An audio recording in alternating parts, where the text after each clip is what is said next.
Before I became an inmate, I worked a lot in zoos and aquariums and natural history museums. And as part of that work, I learned a lot about the AZA, the American Zoological Association. They are responsible for overseeing how people care for animals in captivity, and they have all sorts of guidelines and recommendations for how to care for an animal. Now, they recognize that a bat enclosure, for example, has different it needs to have different things than, say, a polar bear enclosure. And the AZA does a great job of identifying ways to enrich captivity so that animals are not stressed and so that the environment mimics their natural habitat. And so there's all sorts of requirements that if you want to house a certain kind of animal at your facility, you have to provide certain things for that animal through the AZA. Prisons don't have anything like that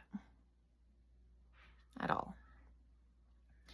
Now, with that being said, I would like to differentiate between a prison and a detention center. A prison is meant for long-term holding, where a person has been sentenced to a specific amount of time as a punishment.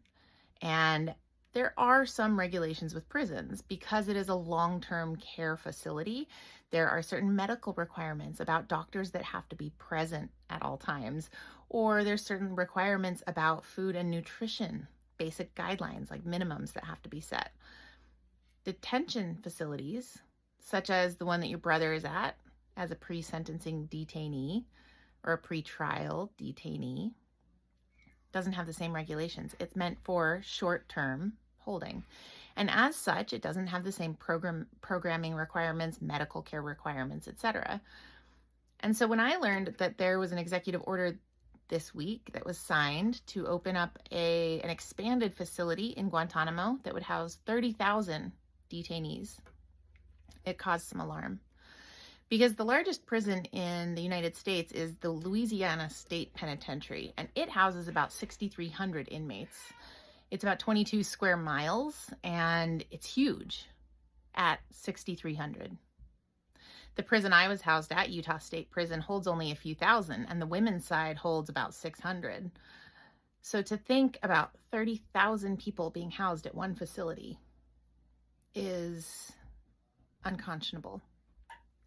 Not to mention that because it isn't a prison, it is a holding center, a detention facility. They're not bound to any of the bare minimum medical requirements, bare minimum housing requirements, safety, food, nutrition. So there's only one thing that this new Guantanamo facility is. And I can't even say it because I tried to upload a video using the phrase of what it was, and it's not allowed. So all I can tell you is started in 1930s Germany, and the Guantanamo facility is precisely that.